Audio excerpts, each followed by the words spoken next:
You're in the water loop.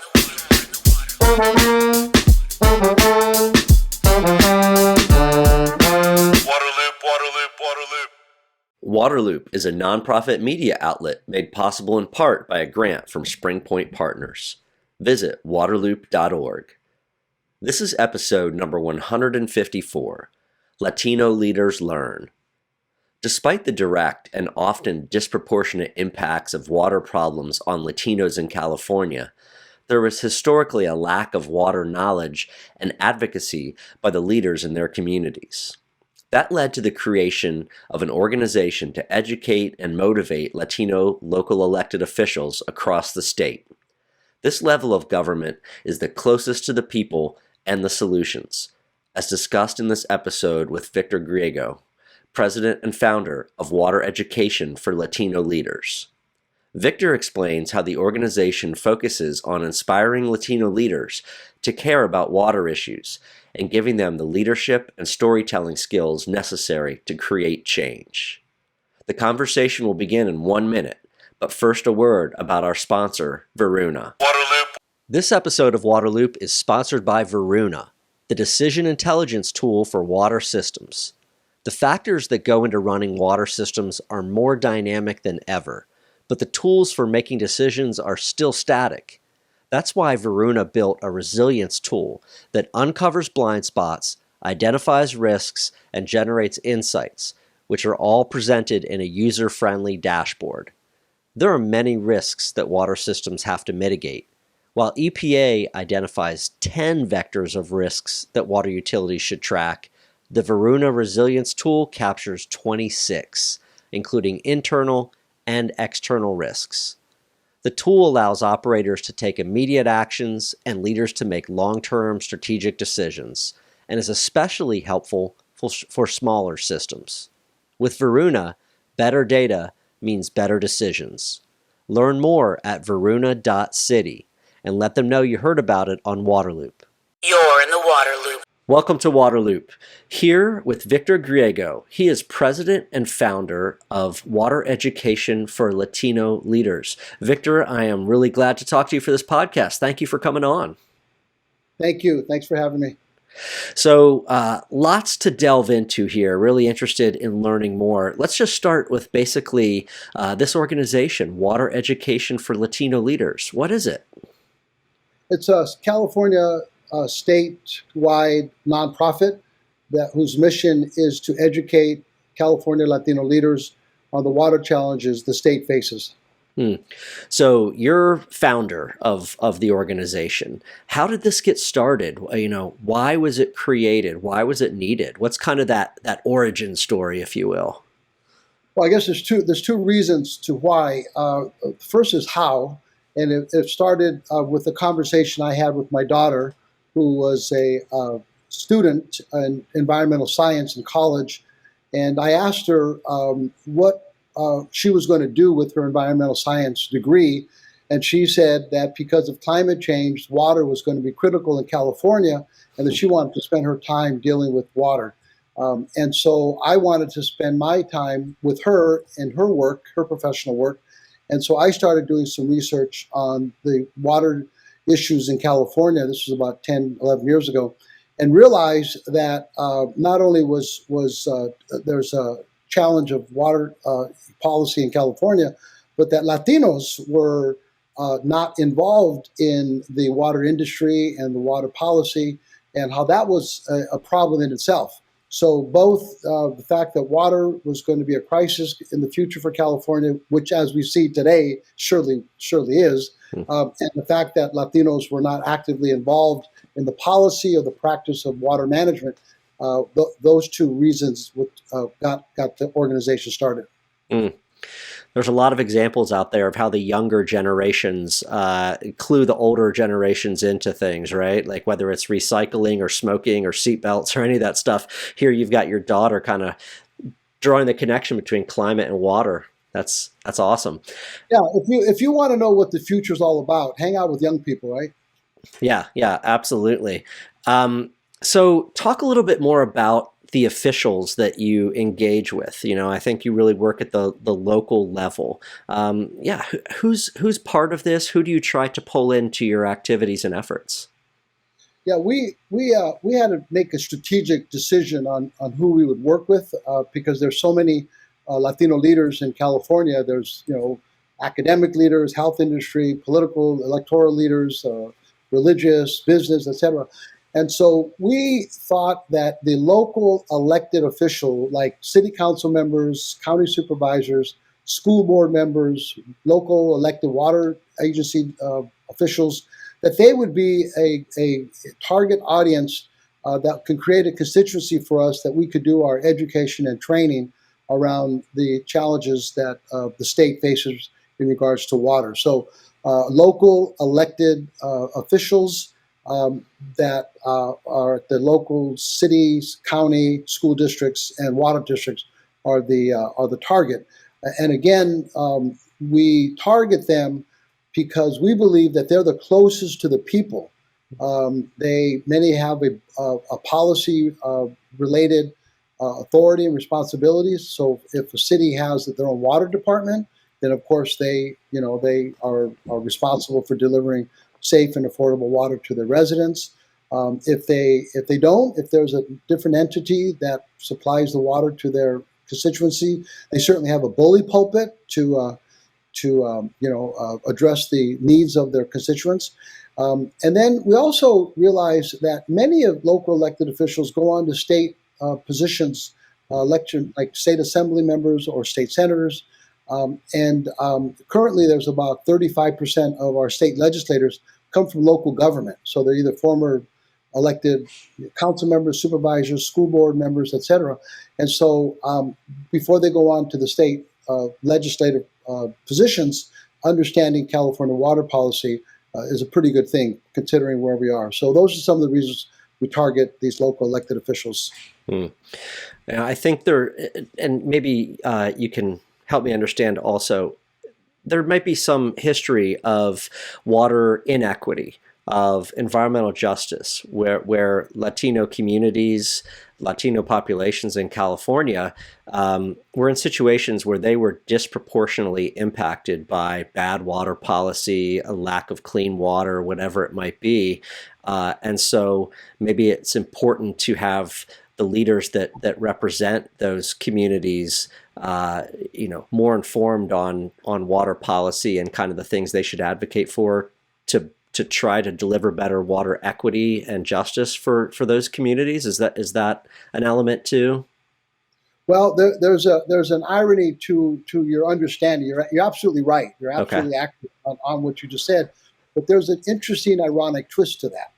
Those communities that you're referring to, like in the Central Valley or maybe Coachella Valley or any type of rural farming community that has traditionally, have had, inadequate access to safe and clean water, those elected officials, while, as you said, should understand the plight of those individuals not having access to water, tend to understand the water issue from a agricultural, rural environment where those public water agencies have traditionally been created for agricultural business. And so the need for water in those communities has traditionally been for business, agricultural purposes. And so to your point about educating those elected officials to understand the plight of individuals and families and communities that doesn't have access to clean and affordable water, that's a little interesting because, yes, we should educate them, but many times those elected officials have competing interests where they also have to be concerned about the interest of the agriculture business interests to make sure that there's jobs and there's food available for not only the region, the state, but many times the country and the world. So they've got a little tension there in terms of getting water. But you're right. We certainly would hope that they prioritize water for families and individuals and communities and cities, so that there's a vibrant and healthy community access to water. So not only do we do our work in those rural communities, but it's also very important and strategic to do the work in the urban areas. And the reason it's important in the urban areas to educate these Latino leaders that what's going on throughout the state is because there's more electoral power in the urban cities, right? For example, in LA County, I think we've got like 23 state legislators from LA County, right? We've got more representation in urban areas, San Diego, San Francisco, Oakland, San Jose, Santa Clara County. So they once were urban, they once were, rural counties like Santa Clara, big wine industry, et cetera, but they're now more urban. And so it's important to educate those urban legislators on the challenges of the rural communities in the Central Valley and Coachella Valley, because that's where you see the legislative power. For example, the state assembly leadership, I think 4 out of the last 5 assembly speakers have been from LA County. If you look at the current Senate pro tem from San Diego. So the legislative leadership comes from urban areas. So we don't just focus on rural leadership. We definitely also look at the urban leadership so that they can understand and vote to support the rural agricultural communities, because that's where we have farm workers, we have lower income communities, and that's where those individuals need support, as well as the agricultural business interested in those communities. Complex landscape, a lot of things to balance. But does that make sense? Absolutely. We just can't focus on the rural communities because there's not enough political power there. Right. Most of the political power are in the cities. So we have a need. It's like when Cesar Chavez, did the boycott. He just didn't go into Bakersfield. No, he went to New York, went to Toronto, San Francisco. He went to the urban areas so that they could support the plight of the farm workers in the Central Valley. Same thing here. If we're going to be concerned about the million people who still don't have safe and clean, affordable water, it can't just be in Bakersfield or Fresno in the Central Valley. We've got to go into the urban area and say, listen, what's going on to fellow Californians in these communities. Here we are, the fifth largest economy in the world, and we have 1 million people who still don't have access to safe water. That doesn't make sense. Yeah, no, absolutely. So let's talk a little bit about maybe the tactics you use to educate these leaders. How do you educate them? What are some of the different programs and activities that you do? Well, one of the things that we realize over the years is that in the short time that we have them, because they've got a lot of other priorities on their political and electoral dashboard, we want to make sure that they are touched, moved, and inspired by what we do. Because when we're with them, whether it's through a workshop or a conference or through a fellowship that we call the Untapped Fellowship, we know we can't teach them everything about water and the challenges that California faces when it comes to water. So we want to make sure that the time that we have with them, that they experience the challenges of water, and that experience will take them down in the future to want to know more about water. So, for example, we take them to the Coachella Valley and see the Salton Sea, see what's called Polanco Parks, where we see farm workers who live in trailer parks with water that's not clean, that's contaminated, and they have to use water filters just to get by. So that experience allows them to understand and really feel for the people who are impacted by inadequate water systems. We take them to the Central Valley for the same reason, so they can understand how agriculture and communities have to live together and make sure that there's enough water for business and agriculture, so we have food on our tables, but also that when workers come home, that they can shower, they can bathe, they can cook their food, they can wash themselves, and they can make sure they have quality water as well. So we take them to different watersheds throughout California so they can understand these challenges. In addition to that, we teach them leadership skills. One is, we call it the WOW method of inquiry, where we teach them how to ask questions. We don't have our guest speakers come and just give presentations. We train our leadership to ask questions based on their vantage point, based on what they believe is important in their communities. And so we call that the WOW method of inquiry. And then we also teach a leadership skill called public narrative. It's founded by or skill developed by Professor Marshall Gans at Harvard University. And public narrative is a tool that teaches individuals to practice telling their story and listening to other people's situation and their stories so they can develop a mutual story so they can act on their mutual beliefs and values so that they can take public action to improve the quality of their lives and the quality of their communities. So we teach those two leadership skills, the WOW method of inquiry and public narrative, so that the leaders that we train around the California water policy, that they can be better leaders in their community and advocate on behalf of their residents. I absolutely love a bunch of things you said there, that you're not gonna make them water experts in that sliver of time you have them, right? You want to just motivate them to care about water, and then give them some really critical basic tools almost for learning and for engaging. Reminds me of some journalist skills there, even when you talk about that inquiry and narrative. That's awesome. Well, it's when someone says to you, "So why do you like math?" Right? It was Mr. Garcia or Mrs. Smith, my 7th grade teacher.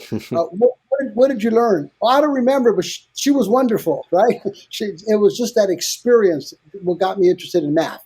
Same thing here. We're not going to teach them everything about water, but we want to make sure the time that they're with us, we make it an opportunity where they can really feel, like I said, move, touch, and aspire to want to do more education on their own when they leave us, because we're not going to have them for very long. And then I imagine, what hopefully happens is they're back working in their local government or one day in state government, whatever it might be. Some water issue comes up, or they hear about, and they're like, "Oh, I care about this. I also know places I can go to learn more and to get the policy info I need." Right? So, yeah, good deal. I think you have another couple. You mentioned this Untapped. I think there's Wellos also. Maybe there's the same thing. Some other kind of initiatives you have. Yeah, the Untapped is a fellowship, and so it's a 6-month time that we spend with them. We meet with them once a month, or a couple of times if it's online per month, and it's an opportunity where we develop a cohort of about 15 local elected officials. We take them to different watersheds throughout California. As I mentioned, the Coachella Valley is one of them. Central Valley is another one. We ended at the Delta, the Bay Delta up in the Sacramento, Stockton area.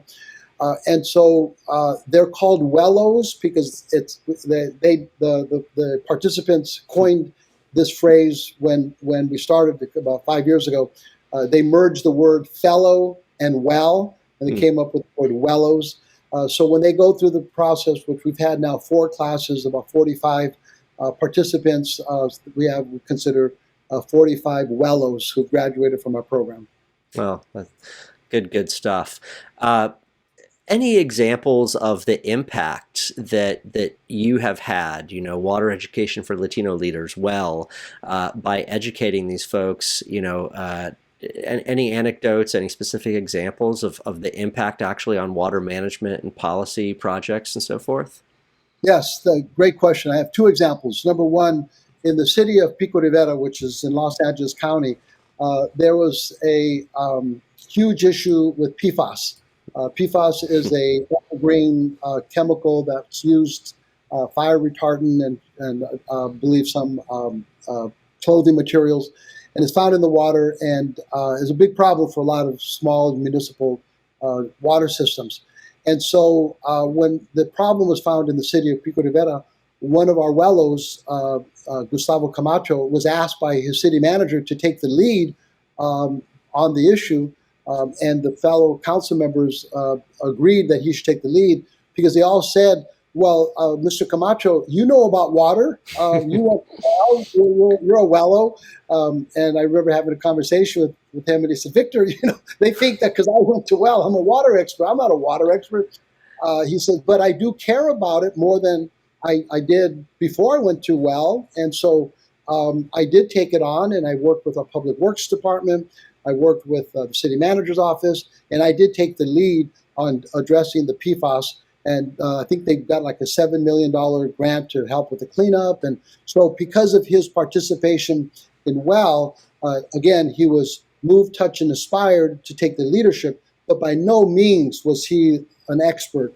And again, another example, they're not going to be experts, but we want to make sure that they're motivated to take on the political responsibility of addressing the issues. Another example is up in Northern California, Council Member Corina Lopez is now running for the East Bay Municipal Utility District, which delivers water in the East Bay of Northern California, and she's running for the water district there. The East Bay Mud is referred to because she went through our WOW program, through our Untapped program. She just wrote me about a week ago saying, I would not be running for this position if it were not my participation in water education for Latino leaders, Untapped fellowship program. So those are just some two examples of the impact that we've had on these participants. Yeah, those are good ones. And that has to feel awesome for you to have that real world impact from what you're doing. Lastly, you mentioned this in the beginning, the situation in California, right, where climate change is driving really aridification of the state.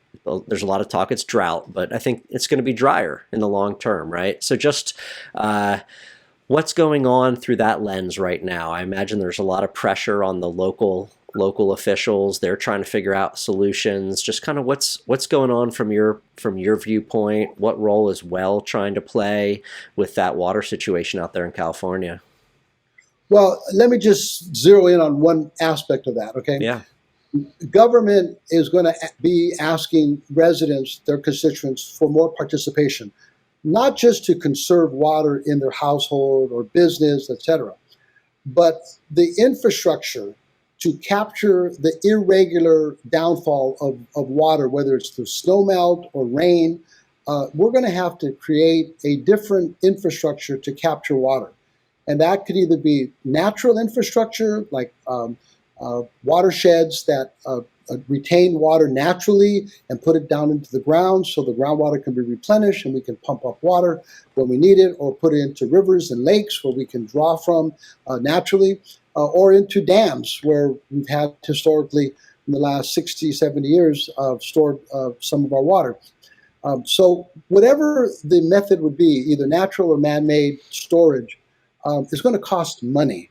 And so that's a big part that residents and ratepayers, and more importantly, voters are going to be asked to pay more for.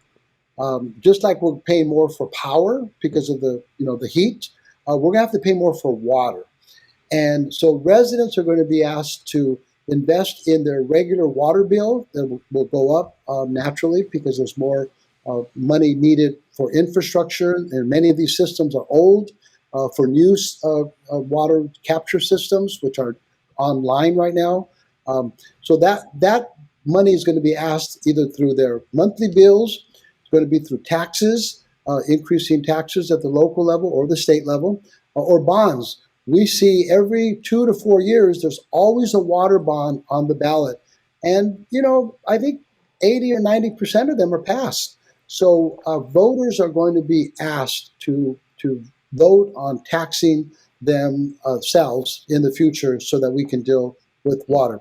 And so how that impacts our local leaders is the voters tend to go to local leaders because they see their local council member at the supermarket, at the soccer field, at church, and so they ask him, hey, Pablo, what's this tax that you're asking me to vote for? Or what's on this ballot that I don't understand, right? They go to these local leaders because these local leaders could mitigate these complex issues many times. And so that's the role I see our local elected officials providing in the near future. They really have to be ambassadors for investing in water infrastructure and management. Yeah. Well, Victor, I really enjoyed this conversation. It's awesome what you all have going on out there with WELL, and I imagine this type of program would be very useful in other states around the country. But thank you for your time. I appreciate it. Great. You're welcome. Have a good day. Waterloop. Thank you for listening to the podcast, and thank you to this episode's sponsor, Varuna. Please check them out at varuna.city. To find all episodes, sign up for email updates, and connect on social media, visit waterloop.org. Waterloop. Waterloop.